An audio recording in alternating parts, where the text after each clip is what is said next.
Take two. Drink up, little piggy, drink up. Wee, wee, wee. Oh, God. You know the funniest thing about that? I'm literally going to leave that take two in. We did a second take just and I feel like it was flawless.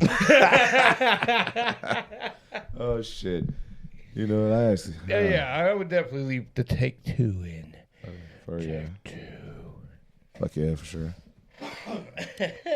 Okay, so, all right. So you're pretty much ready, right? I am as ready as I'm going to get, sir. All right. Let's do this. Yeah.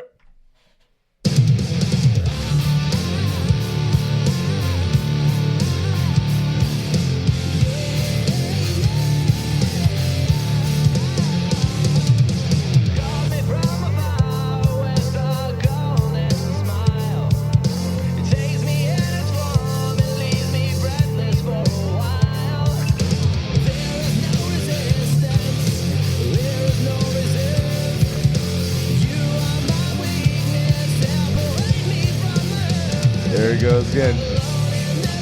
Never fails. Some type of technical difficulty right from the start. Every time. Every fucking... Dude, we still got to get them in studio, and god damn it. You just dropped something, didn't you?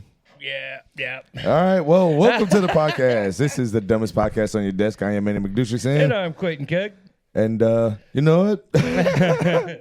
It wouldn't be a podcast without Escape the Paradigm. Shout out to Escape the Paradigm for letting us use their music for every episode. Yes, absolutely. And I do want us to get a hold of them and get them in studio. Oh, yeah. We've been saying it for a while. We got to just make it happen now. Yeah, I actually physically saw Brandon not too long ago. You still didn't mention it. Fuck no. Yeah. No, absolutely not, man. It wasn't on my mind when I realized I showed up late and they had already played. It was like, oh, this isn't a late show. That just means he wasn't busy. You could have brought it up. That's true. That's true. And then next thing I know, he was gone. salesman of the podcast to be with you. Well, no, that's why. Dude, why do you think I'm the fucking guy that stays in the studio? I don't go out there. Yeah, that's true. People don't want to see me. I'm the road dog. No, I'm the roadie. You are the roadie. Yeah, I am the dog of the road, though. More like a poodle. Oh God, no! You don't ever see a poodle this dark. You should see my farmer's tan. Looking like a two-tone raisin. Ooh, God, no, dude. Really? Man, the only time that I've ever seen someone turn purple is because they were laughing so hard. Hey. I know, that was weird. It really was, but, it's actually not far-fetched. I've seen it. I know. Yeah. You've seen it in looking in a mirror. Well, not always. No, true. Oh, no, that's right. Episode 4. Yeah, the last time I turned purple, I ended up in a hospital. Yeah. Too much conjunctivitis. We'll go with that. Oh, God. Oh, man. Oh, let's get back into some of this Colonel Sanders. Yeah. There you go. Found it. Fondled it. Did I? Obviously. No, I touched it, but that doesn't necessarily mean I fondled it. I mean, I could touch you in the eye. Doesn't mean I fondled it. Fine line. Mm-hmm. You could touch the tips, and it might still be fondled. Well, only if they're turkey tips. I'm on a diet right now. Tips? I'm on a diet right now. Oh, so rib tips are out? Is that what you're saying? Rib turkey tips, yes. Rib turkey tips. Turkey tips. Yeah. Give me some turkey tips. Titillating. Turkey lady. Yeah. It sounded as dumb in my head as it sounded in your ears. So I just want y'all to really know that, and I still said it anyway. All right, so some of you may have remembered where we left off. I already forgot. Yeah, I know you did. Oh, for sure. There was a shootout. The last thing that I really remember is that he was fucking everything, anything that had a vagina. Oh, he was absolutely fucking anything that would let him. Yeah, that's for sure. Dude, I think he might have been bi. Might have been Mumbai. But in those times, there's no way he's going to admit it. Might have been to Mumbai. Yep, that just happened. And for some fucked up reason, I did not see it coming. There's that word again. Might have been related to Big Wing Bai. Ooh. Hi, I'm Big Wing Bai. Now, how fucked up would it be if Big Wayne Bai was related to Jerry Manders? Absolutely not. Dude, what? You don't think that could happen? He could absolutely be related. Through blood? Whether he's going to admit it or not, that's a whole nother story. Through blood, absolutely not. Through through marriage, yeah, possibly. Well, no, through blood it could still happen. For all he knows, his grandma might have banged. Nope. I don't think his grandma's as conservative as he is. Hey, you know what? I know the first thing of improv is to yes and, but I'm not yes anding that. I'm stopping that right there. And you know what? Jesus. I'll give that one to myself. And you deserve it, because you are correct, sir. Yeah. Hi, I'm Big Wing Bai. God, I used to love that show. Oh man, dude, did Colonel Sanders make an appearance in fucking Family Guy? I figure like he had to. I think so. Yeah, I figure like he had to have been in there at some point. You know, he actually not Family Guy. That was American Dad. American Dad. Yeah. I don't know about American Dad, but I'm pretty sure he actually. I mean, he did actually. I know they had a part where Colonel Sanders was involved in a Family Guy, but then there was also that one Family Guy where Peter goes into a KFC. He's like, "The Colonel, is he in? What'll be wrong with you? I tell you, he'd be dead."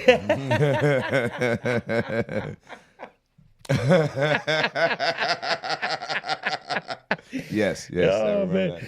Oh, again, as some of you may remember, and I said some, last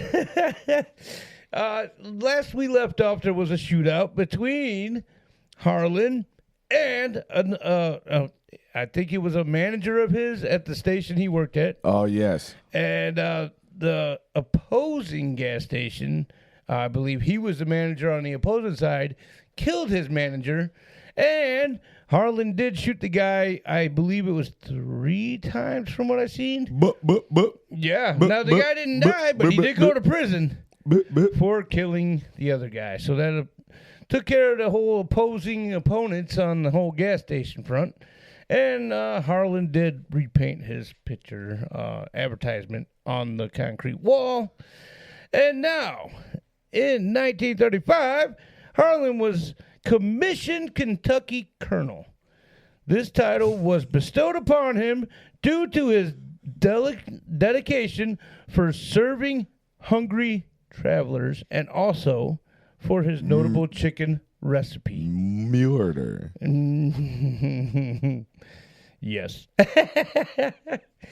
And you would not believe what I did 20 years ago to get to this point. Wink, wink, nudge, nudge. I'm going to fry your chicken. Oh, yeah. So he had no problem shooting a motherfucker, that's for sure. Just like, what, motherfucker? You want to play with me? I'll put a bullet in you. God damn it. I forgot. My voice is fucked up. I can't be doing that shit. Either way you look at it, Harlan was no basic bitch. No basic bit. No basic bit. All right. So, Harlan's restaurant, which was called Sanders Court and Cafe. Sanders Court. Yes. This was the gas station that he was running. He made a little restaurant in, which is why he got the notable name that he got, because that personal cafe technically was kind of the first place where he was using his recipe. Okay. Well before KFC. The 11 herbs, the 11 herbs and spices. Yeah, I feel like he's put more than 11 in there, but yeah. Oh no, dude, it was extra salty, guaranteed. That was the original. It was extra salty. Yeah, that was the original Guaranteed. recipe. So that personal restaurant that he had inside that gas station. But still, the name Court is fucking let me also reiterate, because the restaurant, while he was running this gas station, technically wasn't in the gas station. It was actually, from the accounts I seen, kind of across the street from the gas station. It was basically like his own personal housing that he was serving food out of. Ah, got it. And they had a special visitor, a special guest. Dude, I bet you there was extra garlic salt in that chicken. There was definitely some special recipes for sure. Hell yeah. In 1939, a very well-known food critic, which is crazy to me because I didn't know that this name began as a food critic. The critic's name was Duncan Hines. And some of you people might know them from their boxed cakes and all that. And there was recipe books and everything else from Duncan Hines. Not only did he try Harlan's food, he also included it in his guide to restaurants, named Adventures in Good Eating. Adventures in Good Eating Babysitting. I do not know why I felt the need to say that, but I had to. I feel like that book came out later. Oh, yeah, for sure. That was when she turned 30 and was like, yeah, I shouldn't be babysitting anymore because I can't fucking eat. Ramen noodles is killing my body. Well, yeah, we'll go with that. We'll go with that reasoning for sure. July 1939, Harlan somehow acquired a motel in Asheville, North Carolina. That November, restaurant motel he owned in North Corbin burned down. And North Corbin was in Kentucky, by the way. Okay. Yeah, there you go. I was just about to get there. Look, that's why I was like, let me straighten that up. Wait, we're in North Carolina? We're in North Carolina now. Okay. Yeah, I think he was there looking the at... The shootout was in Kentucky. Yes. And the gas station he owned and where he lived was in Kentucky at the time. And the Sanders Court in Kentucky. Yes. Okay. Yes. Gotcha. But somehow he acquired this place in North Carolina. They didn't make it very clear, to be honest with you. There was a couple speculations on how he came across it, but two of those basically suggested he won this in a bet somehow. Yeah. I was not going to say that, but... Yeah. No, well, again, that's why I didn't put it in here for sure, because it was never 100%. So that's what it was. So that was part of the 6 pages you took out. Yeah, exactly. Exactly. Now I kind of wish they were in there. There's already been a couple times I'm like, man, I wish I'd have left that in. This is one of them, for sure. Because honestly, I was going to say, all right, it's one of the things. He had some extra cash. He gonna get this motel, get it up and running, and then also do the same thing with the Sanders Court chicken. Yeah. But in the process, he gonna be smashing in the hotel rooms. Well, there's any chance he got, he's gonna try to get it wet in one of the hotel rooms. Now, as you're gonna learn later on, there's a couple times he had plenty of time to do this. Oh Jesus. So to do almost literally everything I just said. Yes. Although, again, it was never specified in all accounts, but being what the buildings were, there's involved. Yeah. There you go. There's that word again. Absolutely. I didn't do that on accident. All right. I was going to almost say you almost don't do anything on accident until you say that shouldn't have happened. Then that wasn't an accident. You know? Give it to you. But yeah, this is one of them because it was not only a restaurant. No, that's right. The Corbin one was also a motel as well as a restaurant. And that was one of the times where I'm like, yeah, you had plenty of time. Oh, yeah. Plenty of rooms to choose from. Yeah, oh, yeah. Hey, Japanese anime style. Probably just like that, too. Sound and all. Wow. What a cock. He did, however, have this building rebuilt, and he had them put in 140 seats in the restaurant area. So, I mean, it was a way for him to extend the restaurant. On top of that, he included the restaurant now in North Corbin building itself instead of a separate building. Yes, sir. Getting that money. Yeah, and he was, no doubt. Harlan finalized his secret recipe by July 1940. Extra salt included. Ew.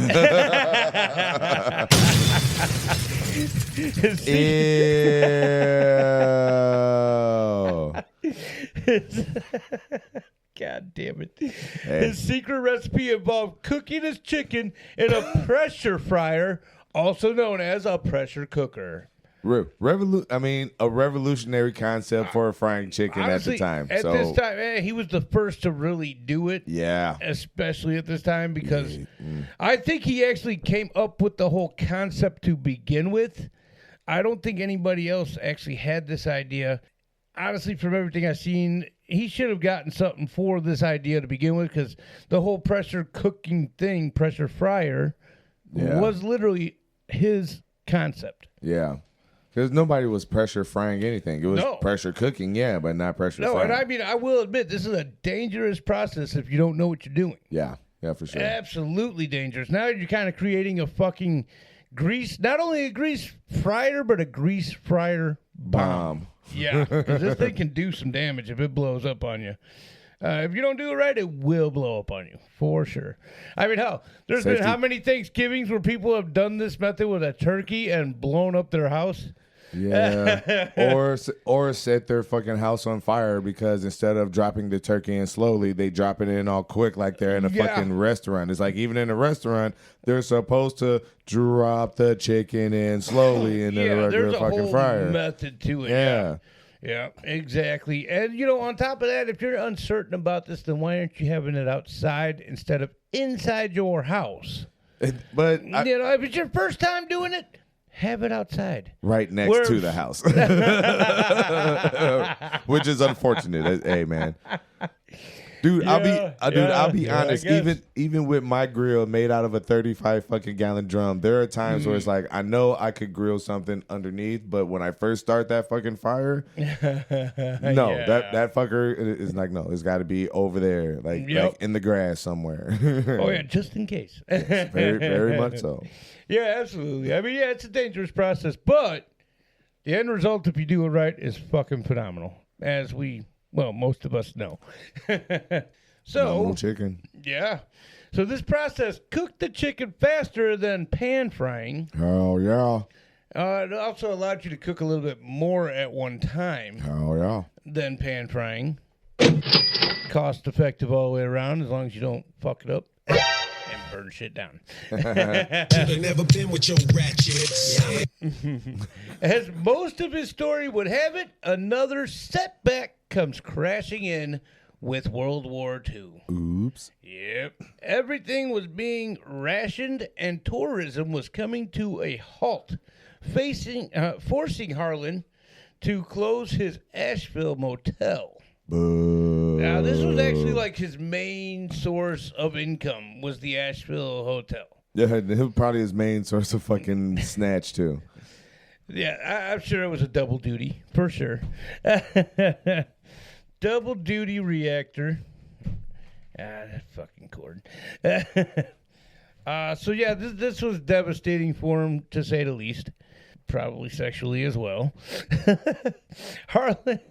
So Harlan was forced to take some odd jobs until sometime in 1942, but late in 1942. Yeah, them odd jobs was probably still laying that pipe. Might have been the first gigolo that we know of. Doubt that.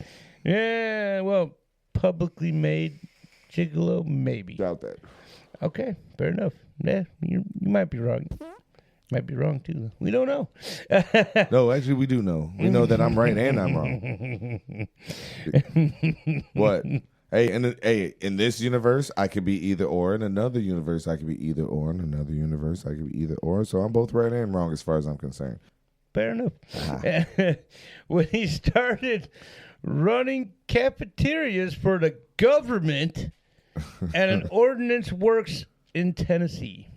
By all accounts, I seen an ordnance work was like basically a government complex that was almost similar to like a courthouse here, with a bunch of different government agencies running out of one complex. Okay. And he basically ran the kitchen there. Harlan left his mistress, Claudia, Bye. Ludington, Gotta go. Ludington Price. Go ahead. Yeah, like, hey, guess what? You know what? Here's $100. Go inside, get us a table. I'm gonna go get a pack of cigarettes, and I will be right back. Hey, don't forget the milk. You got it. What? Hey, most dads that leave their family go out for smokes and milk, and they never come back. This person wasn't a dad. He was leaving his mistress. Why would he say dude, I literally said go and get us a table. So why would he say anything about milk? Well, maybe they sold milk there. You don't know. It doesn't make any sense. Either way, he left his mistress in charge to manage the North Corbin restaurant and motel that he had freshly rebuilt. He also sold the Asheville restaurant and motel. In 1947, Harlan and Josephine divorced. Harlan proceeded to marry Claudia in 1949. Wait, so the mistress he left, he went back to and married? Well, he didn't leave her. He went to go take care of other business, left her in charge of one of the businesses. And then that business was to get a divorce. Apparently. You know what? That's so funny, too, because I said the same fucking thing when I got there. I was like, okay, so that was what he had to go take care of. He's like, listen, bitch, just take care of this shit. I'm going to take care of that shit. Like, I'm going to go get this divorce and I'm going to go, yeah, you know what? It was probably in that order. Yeah. Probably sold the companies, probably to help, sweeten a pot for the fucking divorce or whatever. And then just like, all I want is this business and this bitch. And I'm good. Yeah, absolutely. And with that being said, I mean, he had actually told this Claudia woman for years that he was leaving his wife for her. And, I mean, honestly. How many, you know what? Any women that have been mistresses that have heard this shit before, y'all hear it all the time. By the way, your stories, dpoid@gmail.com. If you are a mistress and you've heard this shit before, email us. I would like to hear it. I want to know how many of them have actually gone through with the divorce and how many are still like, he's going to do it. You know what? Men. You know what? If you want to be anonymous and email, just like, hey, I got a mission. Hell, fuck yeah. Send it anonymously. We won't use your name, but we need a poll number here. We do. Yeah. Make sure you make a fake email address when you email us. Or just send us an email and tell us not to use your name, and we got you. We're guys here. We're guys. Well, I mean, I've been told that I was not. What, a guy? Yes. What? Yeah. This is news to me. No, you're the one that said it. Whoa. Yeah. It was in my dream that I had last night. What the heck?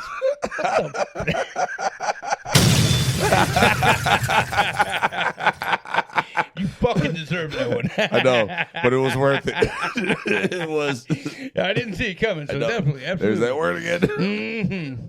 In 1950, Harlan was recommissioned Kentucky colonel by his friend and governor, Lawrence Weatherby.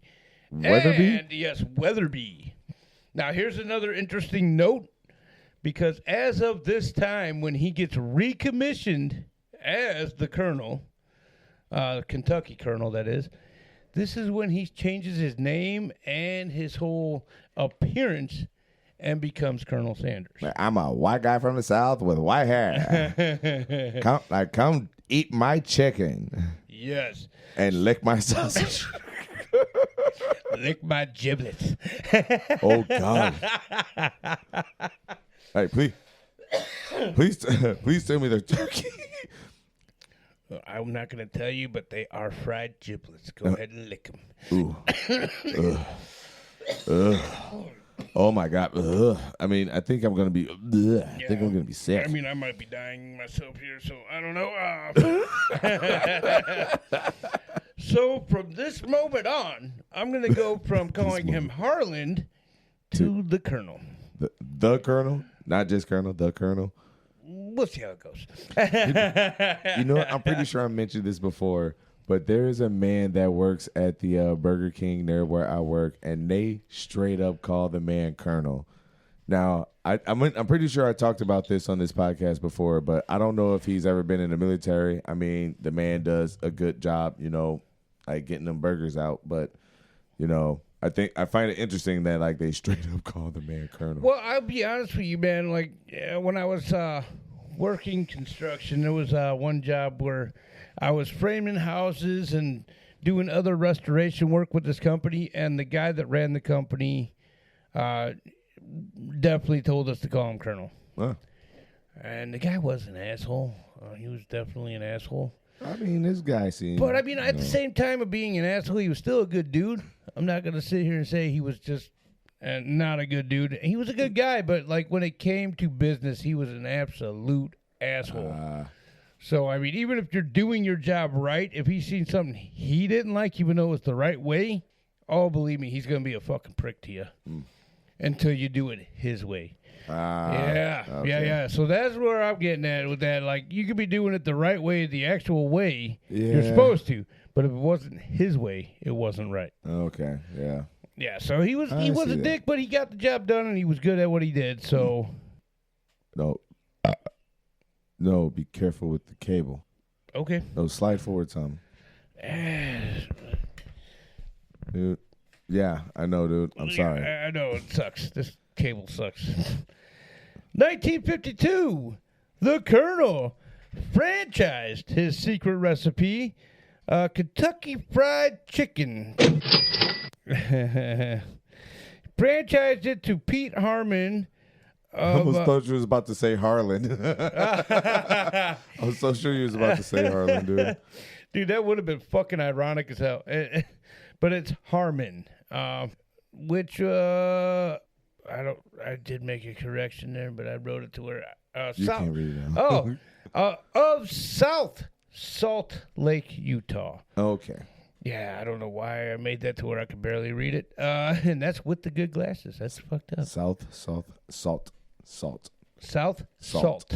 Lake, Utah. Say Lake, Utah. Close enough. It's Utah. I don't live there.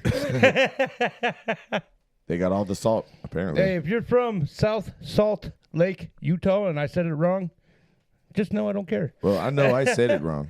Well, there you go. And we still didn't care. If you want to email us about that, hopefully you were paying attention earlier when the email address was read off. Yeah, you still don't remember it, do you? I do, actually. I finally did actually remember it. Yeah, so say it. Your stories at dpoid@gmail.com. Well, it's actually your stories, DPOID, not at. Oh, I did say that, didn't I? Yes, you said that twice. God damn it. But hey, that's still closer than what it was. True. Progress. Oh, God. Dude, we were talking about this movie, Titan AE. Oh, yeah. Love that fucking movie. The John Leguizamo character. We're making progress. Yes, we're making progress. Why did they make his character so fucking creepy, though, man? Well, because he was a smart weirdo. Well, weirdo and smart does not equal creepy all the time. True. And it seems like every time there's a character that's smart and what was the other word I just said? Smart and creepy? Well, no. That's what I said. You said smart and something else. But anyways, smart guys don't always equal creepy. That's what I'm saying. All right, it all depends on how smart. Okay. I mean, you got a lot of street smart. You ain't gonna be creepy. But well, you that's got not even true all the time. But you got a ton of knowledge. Then sometimes because you spent all your time learning, so now you got to get that fucking fuckery out. So sometimes when you just say things that most people wouldn't understand, it's like, well, it would just be blah blah blah blah blah blah. It's just like, dude, that's kind of creepy. Like when somebody just starts spitting out fucking cosmic math, and you're just looking at them like, dude, that's kind of creepy. Okay, so you took the creepy part to another level than I was thinking, and you know what? You might be onto something there. and then with that character, when you make a bomb out of something that's or when you make an object out of something that's very unstable in your sleep, yeah, that's a bit creepy. He made it in his fucking sleep. Yeah. I was like, I do yeah, remember that's that. kind of fucking creepy. Okay, yeah. No, I'll give it to you. And I wasn't seeing it from that point of view of creepy You want to know why? because I'm a piece of shit. Yeah, we Yeah, get it. and I'm the creepy one. Well, at least I'm just a piece of shit. So, Pete was the operator of one of the city's largest restaurants. Within the first year of selling the chicken, restaurant sales more than tripled, with 75% of the increase coming from fried chicken sales. Yeah, there's that word again. Yeah. Not only was it coming, it was selling. How much more you got? About 2.5. Okay. Yeah. All right. We're gonna be ahead of schedule on it. All right. Yeah, I'll try to dial the Yes. banter back a little bit. All right. So, okay.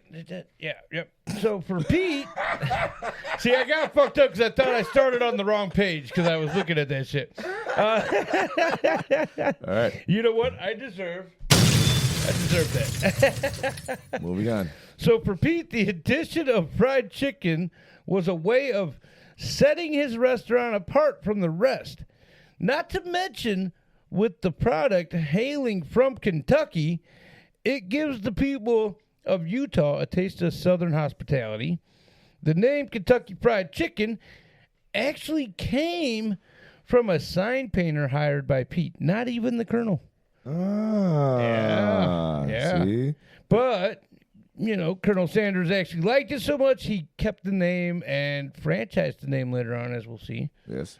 And after the success of Pete, several other restaurant owners also franchised the concept and paid the Colonel, my bad, Yeah. 4 cents per chicken, which in today's money, as of last year's money, would be equal to 46 cents a chicken. And honestly, the amount they were buying, that's racking up. Oh God. Yeah. Even 40 cents a chicken today would still be a lot. Oh, yeah. Again, the amount they're ordering for that a piece. Hell yeah. Shit. Hell yeah. Shit. Bring the hot and spicy back to the black neighborhoods. Yeah. For make real. chicken great again. Yeah. Well, make Kentucky Fried. Well, make KFC great again. Yes, Yes, for sure. absolutely, because they have fallen off the rails. Yeah. Yeah, they have. I remember back in the day, they were fucking phenomenal. Yeah. I remember when KFC didn't used to make me nauseous. Original recipe. Yes. And, today, you got nothing but nausea to look forward to. Well, at least I would rather have nausea than motherfucking food poisoning, which is what I would get from sharks. Oh, and that's what I get from Lincoln Carryouts every goddamn time. Yeah. It pisses me off because I like their food. And every fucking time I eat it, I get food poisoning. I don't understand it, man. Now, see, with meat and sharks, not every time I get it, I get food poisoning. But after 3 fucking times, no, you're done. Three times, 2 different locations. Yeah, I'm done. And then another person almost got hit at a different spot in another motherfucking city. Oof. He said he ate that motherfucker and it tasted almost fucking raw. Well, just to fucking let you know, this is crazy because there was one day. Everybody in my house basically virtually got the same exact sandwich. I was the only one to get food poisoning out of it. Only one. From Lincoln Carryouts, and we all basically had the same fucking sandwich. All right, so I just want to say, how did it make you feel? Obviously, it made me feel like shit because I was sick as fuck. There you go. Get it all out. Get it all out. Just like that nasty-ass food. Get it all out. 1955. Yes. Interstate 75 was newly built and opened, which did reduce the flow of customers. So at the age of 65, the Colonel decided to sell the North Corbin restaurant. Wait, you said 1955. He was 65. Yes. Wow. Yes. He was old as fuck. Oh, yeah. Okay. Oh, yeah. And, dude, this guy was a spry old dude the whole time at this point, man. Like, because there's still more to come with him. You know, I was just about to make a similar joke. Is that apparently it's true that for men, the more sex you have, the longer longevity. But for women, the better quality you have is for better longevity. Okay, but does that still mean that he's coming the same amount, or is there more cum or less cum? Well, I mean, as long as he's having a bunch of sex, I don't think it really matters. Fair enough. So there was no drain to his balls, is what I'm hearing. I mean, I'm not his boss. How the fuck am I supposed to fucking know? I explained it to you the way it was explained to me. Your fucking dumbass questions is not fucking doing anything. Without my dumbass questions, we'd be just at a standstill. No, we wouldn't be, because from where your fucking finger is sitting is where we're supposed to be moving on to. So we have more to fucking go. There's no standstill. Left with only his savings and And a standstill? and some fluid in his balls. And a standstill for laughter. Absolutely. Oh, so only his savings and $105 a Blue month balls. from Social Security, and probably blue balls, maybe. I don't know. Yeah, there you go. I mean, he lost one of his fucking spots. I mean, And then you got another one in Utah. he did, but right now he's not in Utah, so he's probably got blue balls right now. Hey man, he can go there whenever he wants. You're right, He's he like, can. hey girl, why don't you go meet me in the bathroom? I want a guy busy in a Kentucky Fried Chicken bathroom. And my name's Colonel Sanders. It's okay, though. I own that shit. Literally. So, again, only a savings, $105 a month from Social Security, which, as of last year, was equal to $1,194 in Social Security. Okay. So that's a pretty good living off the government there. Oh, yeah. The Colonel began to franchise his chicken concept and traveled the U.S. to find... Shit, you barely make that a month. Barely. Yeah. Barely. Anyways, franchised his concept and traveled the U.S. to find suitable restaurants to franchise his whole concept with. Yeah. Before they closed the North Corbin site, the Colonel and Claudia did open a new restaurant and a company headquarters in Shelbyville, Kentucky in 1959. Okay. Getting in the 60s, just like, you know what? Yeah. Hey, 60s a new 20 for me, so I'm about to get out here and fucking get this motherfucking money. About to fucking smash this motherfucking Can't believe I keep making that joke over and over again. Well, dude, I mean, and honestly, that was part of what got taken out of my original research with this when I redid this. As soon as he got that headquarters, that he was just banging every No, secretary. it was even before that. Like, when he was still married to his original wife, like, there was so many accounts of him just, while on the road, smashing this bitch, smashing that bitch.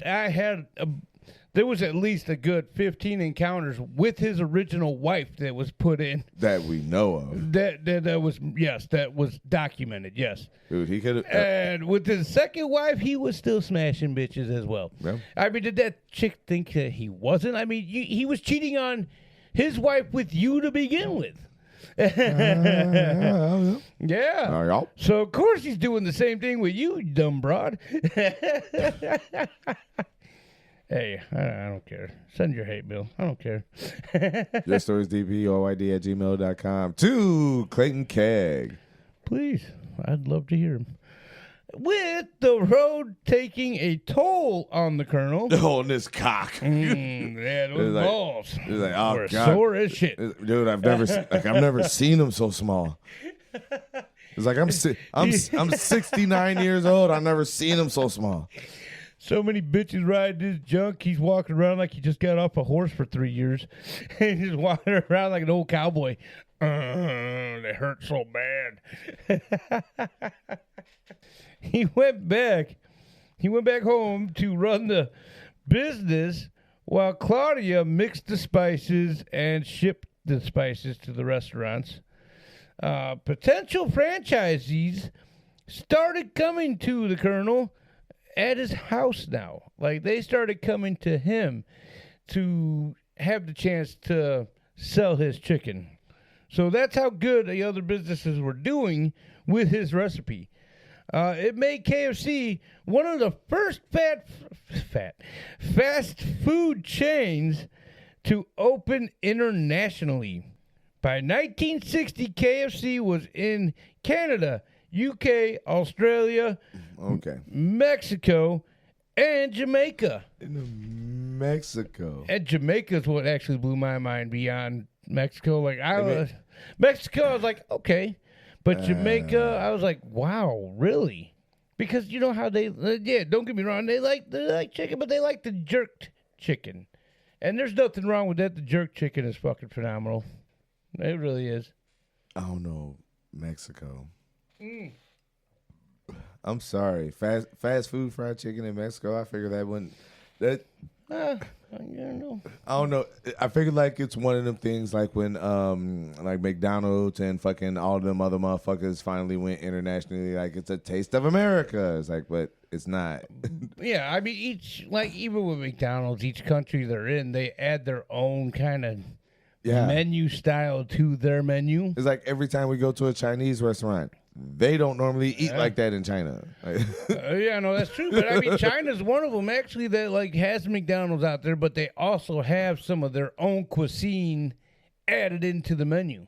Yes. So I can see Mexico having their own cuisine added into the KFC menu, but I also see that with like Jamaica and UK and all that. So it's like they're still selling his chicken, but they're still selling their shit as well, just under the KFC name. All right, move on. Well, I'm just saying, like, I agree with you. I do. 1962, the Colonel patented the pressure frying chicken method and trademarked the phrase, "It's finger licking good," in 1963. Again, I feel like they had a little less to do with chicken than it was brought out to be. With all his road trips and whores. Finger licking good indeed. In 1964, at this point, the Colonel is 73, had more than 600 locations, which was becoming overwhelming for him. So he sold the Kentucky Fried Chicken Corporation for $2 million, which in today's money would be equal to $19.6 million. What year was that? This was in 1964. Four, okay. Yeah. So, I mean, either way, that's hella money for him. At the time, I mean, he for was... more mistresses. Go and get that money, girl. Absolutely, man. Now, there was a couple places that were off limits because he had already sold them as well, that weren't even actually technically under the Kentucky Fried Chicken Corporation label. They were still, labeled as KFC, but they were not part of the corporation itself, but he had already sold them anyways. He did actually keep Canada Corporation. I'll get into that in a second here. Sounds like a Bernie Madoff fucking something. But not a pyramid scheme, but it's... yeah, I mean, it's close to it. Yeah. Yeah, definitely close. I mean, like, because he's like, this is what I got. I'm going to sell you just this part of this asset. I'm going to keep this asset. Yeah, I mean, it could easily be seen as a pyramid scheme for sure. He sold it, though, to two people. They went in as partners on it, to John Y. Brown Jr., who was a 29-year-old lawyer and future governor of Kentucky, and Jack C. Macy, who was an entrepreneur.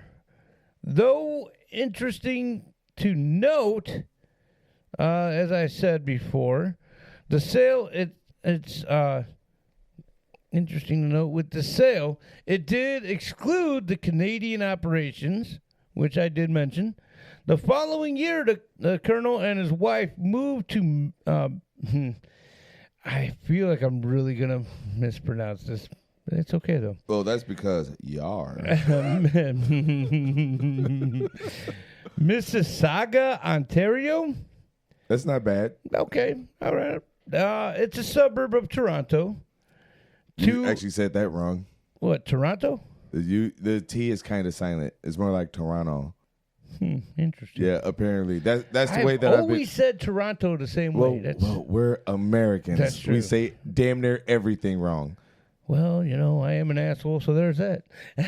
Oh, you definitely have one, and I have shoved my foot in it many a time. Here's winking at you.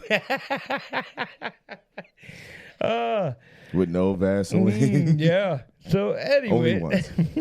just the one time. They did move so that he could oversee the Canadian franchise, and he was still also collecting appearance fees, both in the U.S. and Canada. I almost said Canada. I love you, Greg Proops. You're awesome. Oh, yeah. Good old Greg Proops, man. He is a good guy. Fuck yeah. Funny as hell. I need to go see that man live for real. Dude, I've been had saying so that many for a couple opportunities. years, man. I've had so many opportunities, and I've never just pulled the my trigger on God. it. What was that game show that he hosted? He hosted a game show? He did. He did, actually, for a little while. I want to say it was on Comedy Central. It was like one of those. It was a game show, though, and I can't fucking remember. No, well, this is news to me. I'm going to have to look it up, man. I'll look it up later. All right, well, that's awesome.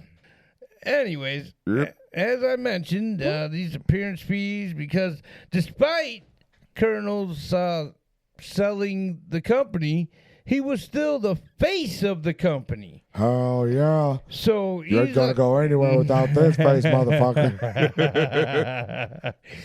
So he still had to travel 200,000 miles a year for the company. Oh, yeah, there's pussy everywhere, motherfucker. You know it.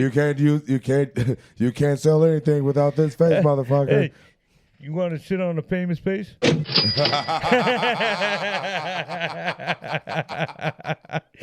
So he was filming commercials and surprise visits to KFC restaurants. And there were a few of those stops where the food totally disappointed him, in which he threw the food on the floor and yelled out, "This is goddamn slop." Hell yeah. Then he would fucking totally berate the motherfucking company, or the franchise owner of that store. Hell yeah. And continue to cuss and degrade the owner before storming out. And this happened several times. And this was actually another part of what got taken out. I just want to say there was more documentation I put in on the first original draft of this. There was at least good 7 different chains that I went into with the. But dude, this thing could have been like a 12-part episode had I just kept all that in. But yeah, every one of them, man. And in fact, there was an account where he straight up threw the tray of food at the franchise owner. Hell yeah. Directly at him. Hell and yeah. then whatever fucking shit landed on the wall, he's like, "Now go lick that fucking wall, because that's exactly what you gave me anyways. This shit tastes like a fucking dry..." He's like, "It tastes like a mixture of drywall and fucking paste for your..." Paste for your urethra? No. What is that fucking shit called that you put on the goddamn wall with the paste and... The mud? No. Drywall mud? No. It was paper shit. Like border and shit. Oh, God damn it. There was a fucking word for it. Hey, wallpaper. and you know what's sad about this is I was a drywall and painter guy for years. You can't think of wallpaper? No, I could not. But you also know why? The companies I worked for never used the shit, so I didn't have to worry about it. Well, yeah, for me. Although it we was did the have to border. remove it a few times, and that wasn't really... Oh God! When I was a kid, I did have to wallpaper a room in an apartment we were staying in, and that was the only way that they wouldn't let us paint. That was the only way that we could change the fucking look of the fucking room was use wallpaper. Oh. Yeah. And then after that, we came here, and then it's like, yeah, we'll paint whatever the fuck we want.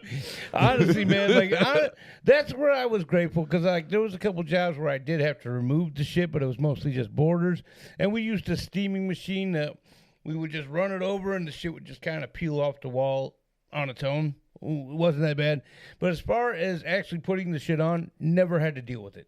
I mean, it's like dealing with You have you ever done tint? Yeah, once. It's a lot like that. I didn't like that either. Yeah, but in a car, it's different because you're in a cramped space. Yeah, unless yeah. you got the actual glass out. But at least that ain't happening. at least with the border, as long as you keep the fucker wet and then you don't let that shit start fucking drooping. Well, see, okay, so I can say something that I did as an actual job that was very similar to that, and that was when I had to put decals on certain gas stations that I had to go in that another gas station. How much more you got? Because we're going to have to wrap this up in about 10 more minutes or so. All right, well, we got less than that left, so. Okay. But when I did the gas station graphics, it was similar to that, but it were also like decals. Yeah. So, still a little different, but kind of the same. Yeah. Sanders found out the reason he was so disappointed with so many of the KFCs he visited, it was due to the fact that they changed the fucking recipe that he fucking made. Well, yeah. Yeah, I mean, once you sell that shit, man, what the fuck? What did you expect?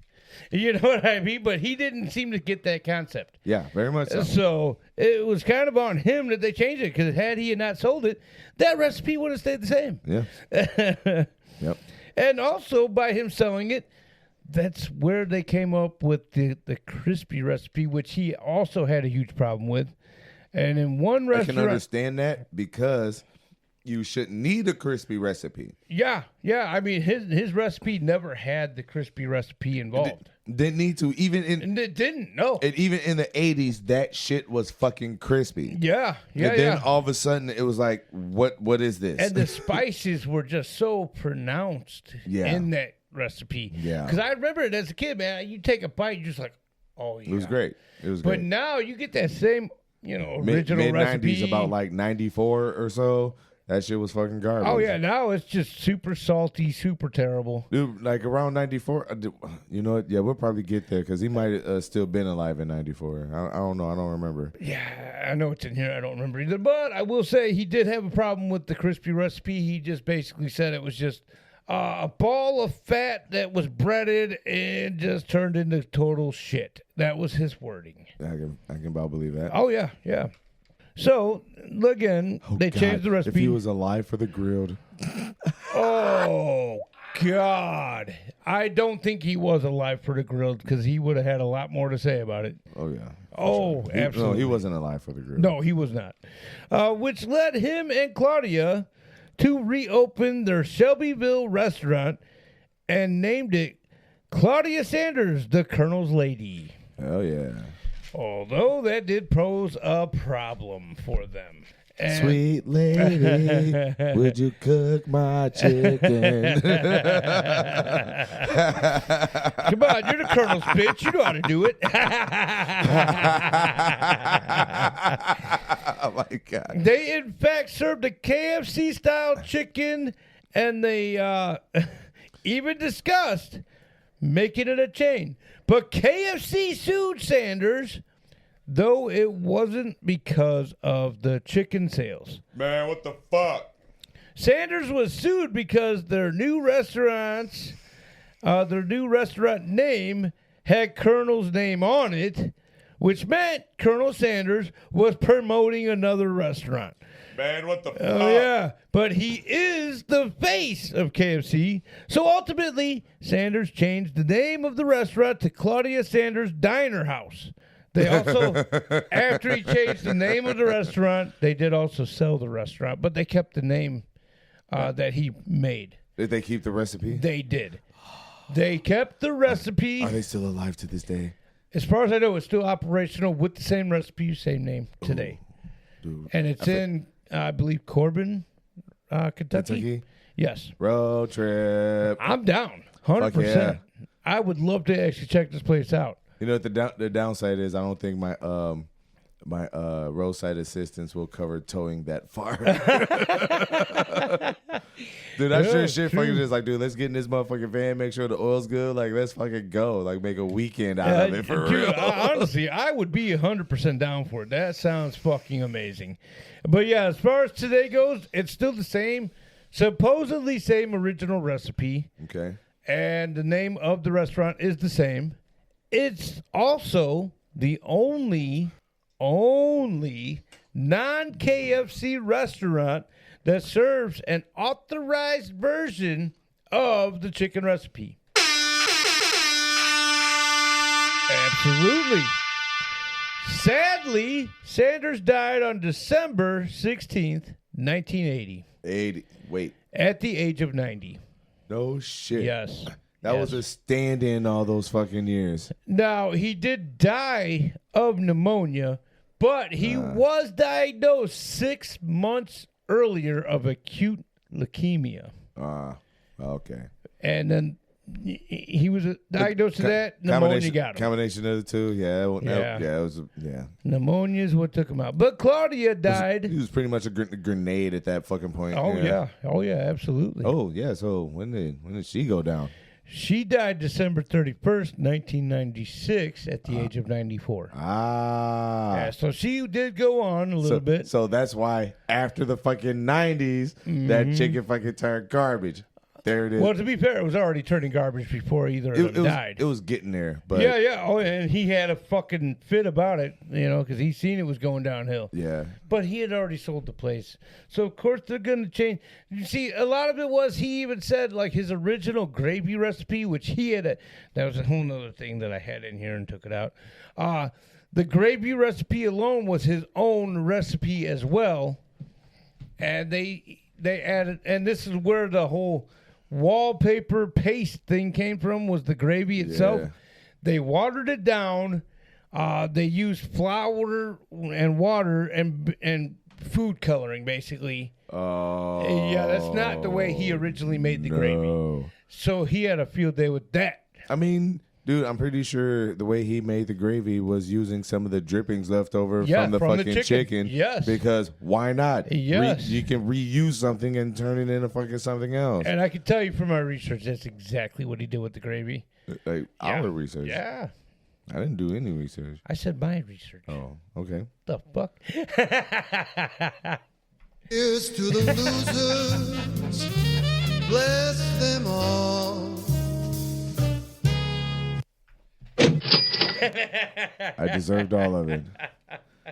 All right, well, thanks for listening. Wow, we actually fucking got this one in at a good time, too. Yes, sir. All right, fantastic. This is the dumbest podcast on your desk. I am Andy McDouche. And I'm Clayton Keg. You can find us on Spotify, Amazon Music, Samsung Podcast, Podcast Index, Listen Notes, Pandora, Stitcher, iHeartRadio, Deezer, Audible, and SiriusXM Radio. Going to kill you.